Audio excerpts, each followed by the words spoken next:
मी एका ठिकाणी गेलो तर एक महिला दिवसभर माझ्या तोंडापुढे एवढा मोठा मोबाईल घेऊन फिरवत होती. दिवसात तिला एकदा बी फोन आला नाही. म्हणलं, मॅडम तुम्हाला दिवसात एकदा बी फोन कसा काय आला नाही? अहो म्हणली, कसा येणार, नवऱ्यानं वापरून ठेवलेला घेऊन आले, त्यात कार्ड कुठं आहे म्हटली. आणि आता ही मोठ्यांचीच अवस्था अशी झालेली नाही बरं का. म्हातारी माणसं सुद्धा आता पोऱ्यांचं बघून बघून शिकलेत. एका नातवाला पहिला पगार झाला, ते पळपळत गेलं आणि म्हटलं, पप्पा पप्पा मला पहिला पगार झाला. पप्पा म्हटलं, मला ड्रेस आण.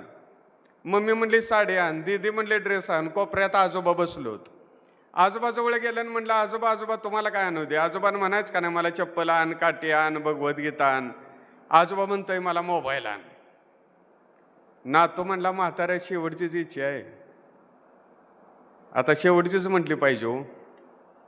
एकदा 3 महिन्याचा जम्बो पॅक मारला म्हणजे बॅलन्स बी उडतोय.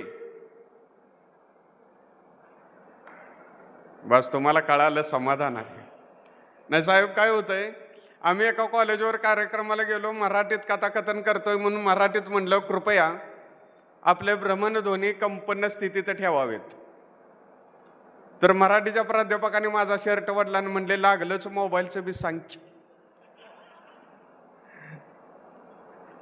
मग नातू म्हणला, एकदा 3 महिन्याचा जम्बो पॅक मारला म्हणजे बॅलन्स बी उडतोय आणि म्हातारं बी उडतंय.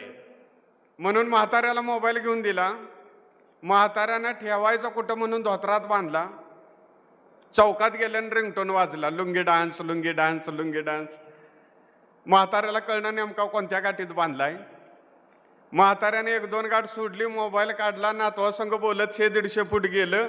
बोलायचं बंद झालं, मोबाईल बंद केला आणि लक्षात आलं मोबाईल जिथं काढलाय धोतार ततच राहिलंय म्हणून.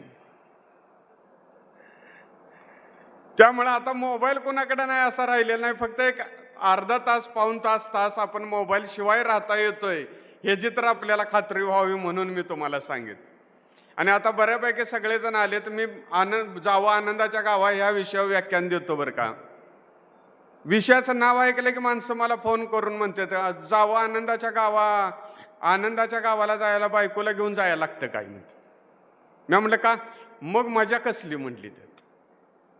आता इथं तुम्ही आलाय बायकोशिवाय जरा आनंद घ्या. काय होतं, आपल्या घरातल्या कटकटी आहेत त्या इथं ठेवूनच आपण आलो पाहिजे का नाही सांगा. जीवनाचा आनंद आपण हसलं तर, लायब्ररीत आपण हसलो तर माणसं येणार आहेत. आपण आनंदी असलो तरच माणसं येणार आहेत, बरोबर आहे. मला बऱ्याच वेळेला वाटतं की ग्रंथालय सुद्धा एखादा स्त्री पदर घेते का नाही, त्या पदरासारखा आहे.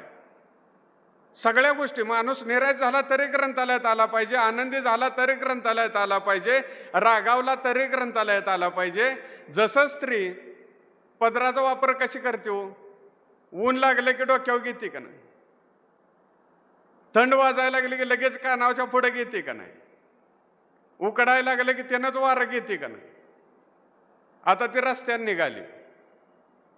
आपल्या आईवडिलांनी शिकवलंय, कधी वाळ्या पाल्यावर पाय द्यायचा आहे का हो? आपण कधी देत नाही. पण कुणाच्या कुंडीत 4 हिरव्या मिरच्या दिसल्या तर वाळ्या पाल्यावर पाय द्यायचा आहे का आपल्याला?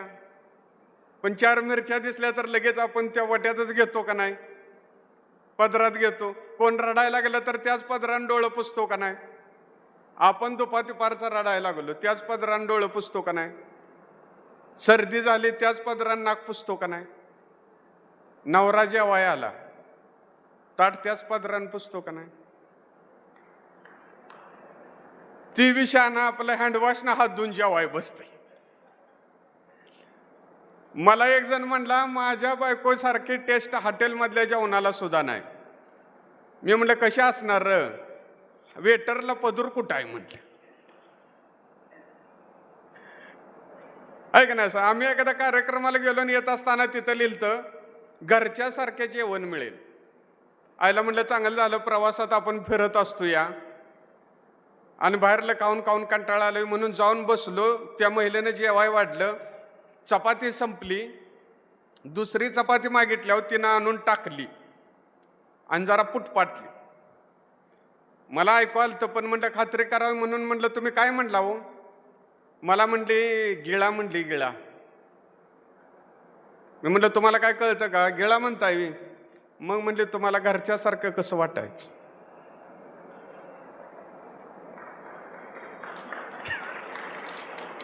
मी म्हटलं 4 केस बी टाक भाजीत म्हणजे आमची खात्री होईल म्हटलं.